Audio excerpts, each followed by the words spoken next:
आज हम बात करने वाले हैं किरण पुंज यानी प्रकाश की किरण पुंज के 3 प्रकार के कल पीछे बतलाए हुए थे। आज हम बतलाने वाले तीनों का परिभाषा यानी कि अपसारी किरण पुंज किसे कहते हैं।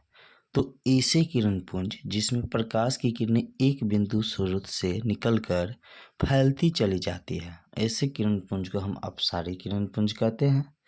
जैसे हम टॉर्च बारते हैं तो क्या होता है कि टॉर्च जो हम बारते हैं तो टॉर्च से निकलती तो रोशनी है, लेकिन क्या होता है तो चारों तरफ फैल जाती है। इसके बाद है दूसरा बुआ कि समांतर किरण पुंज। समांतर किरण पुंज किसे कहते हैं? तो ऐसे किरण पुंज जिसमें प्रकाश की किरणें एक दूसरे के समांतर होती है या नहीं तो बहुत अधिक दूरी पर स्थित प्रकाश स्रोत से आते किरण पुंज को समांतर किरण पुंज कहते हैं।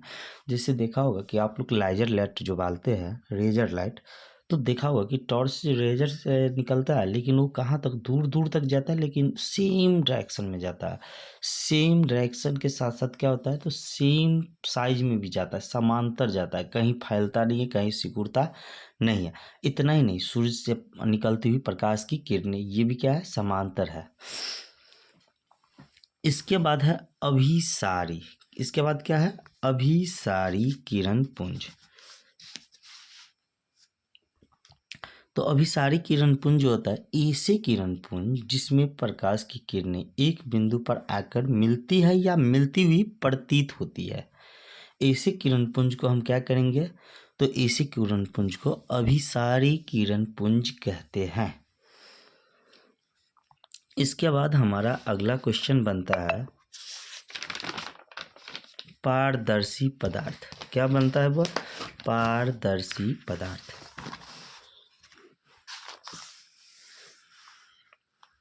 तो नाम से ही स्पष्ट है, पारदर्शी यानी कि जिनके हम आर पार देख सकते हैं उनको हम पारदर्शी कहते हैं। तो पारदर्शी पदार्थ अगर पूछ देगा कोई बतलाने के लिए तो बताना कि वे पदार्थ जिनसे होकर प्रकाश आसानी से पार कर जाता है, वे पदार्थ जिनसे होकर प्रकाश आसानी से पार कर जाता है पारदर्शी पदार्थ कहलाता है। या जिनके हम आर पार आसानी से देख पाते हैं उनको भी हम क्या कहेंगे, पारदर्शी पदार्थ ही कहेंगे। जैसे कांच हो गया, कांच का मतलब होता है शीशा। इसके बाद पानी हो गया, साफ पानी। इसके बाद हो गया हवा, जिनके हम आर पार आसानी से देख सकते हैं, यानी कि आप प्रकाश को आसानी से हम एक तरफ से दूसरे तरफ ले जा सकते हैं। इसके बाद है पारभासी। पारभासी में क्या होता है तो प्रकाश तो जाता है, लेकिन जितना हम प्रकाश डालते हैं उतना प्रकाश नहीं जाता है, उसका कुछ भाग ही जा पाता है।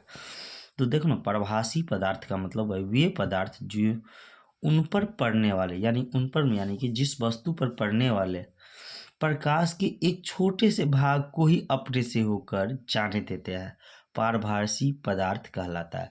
यानी जैसे हम किसी वस्तु पे लाइट बारे, लेकिन लाइट का क्या हुआ, पूरा का पूरा जो होता है रोशनी को अपने से होकर के पार नहीं करने देता है, उसका कुछ ही भाग को अपने से होकर के क्या करता है, एक तरफ से दूसरी तरफ जाने देता है। ऐसे पदार्थ को हम पारभासी पदार्थ कहते हैं। जैसे घिसा हुआ कांच। घिसा हुआ कांच जो होता है क्या होता है, घर्रा जिसमें कांच में लगा होता है, तो अपने से होकर के देखोगे तो एक तरफ से दूसरी तरफ देखने में धुंधला धुंधला दिखता रहता है। इसके बाद हो गया तेल लगा कागज। देखोगे कि जिस कागज पे तेल लगा हुआ रहता है तो एक तरफ से दूसरी तरफ थोड़ा धुंधला धुंधला प्रकाश निकलता रहता है। इसके बाद होगा बैलून का रबर। इसके बाद हमारा अगला क्वेश्चन होता है अपारदर्शी पदार्थ। अपारदर्शी से ही स्पष्ट है, पारदर्शी का मतलब होता है जिनके आर पार हम देख सकते हैं, और अपारदर्शी का मतलब होता है जिनके आर पार हम नहीं देख सकते, यानी जिनके आर पार एक तरफ से दूसरे तरफ प्रकाश नहीं जा सकता। तो देखो ना, अपारदर्शी पदार्थ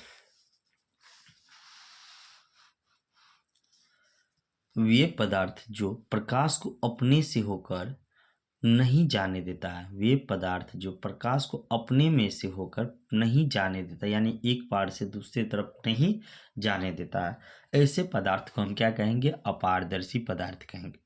जैसे लोहा हो गया, आप लोग देखते होंगे कि लोहा में एक तरफ से दूसरी तरफ नहीं जा सकता है रोशनी, या एक तरफ से दूसरी तरफ हम देख नहीं सकते। इसके बाद पत्थर हो गया, लोहा पत्थर के साथ साथ पेंट भी हो गया, धातु की प्लेट हो गई, जिनसे होकर हम एक तरफ से दूसरी तरफ देख नहीं पाते, या प्रकाश को हम एक तरफ से दूसरी तरफ भेज नहीं सकते हैं।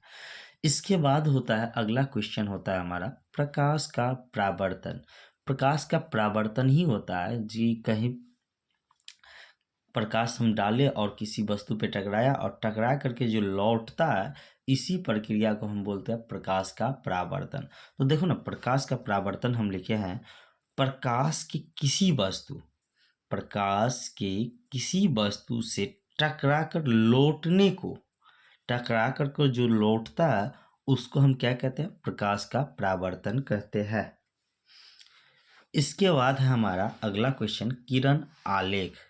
किरण आलेख, तो किरण आलेख प्रकाश की किरणों का पथ, प्रकाश की किरणों का पथ दर्शाने वाले चित्रों, दर्शाने वाले चित्रों को किरण आरेख कहते हैं।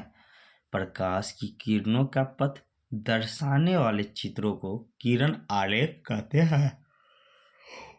आज का हम वीडियो यहीं पे एंड करते हैं। अगर हमारा वीडियो आपको अच्छा लगा हो, हमारे वीडियो को लाइक कीजिए, कमेंट कीजिए और अपने दोस्तों के साथ शेयर कीजिए। धन्यवाद।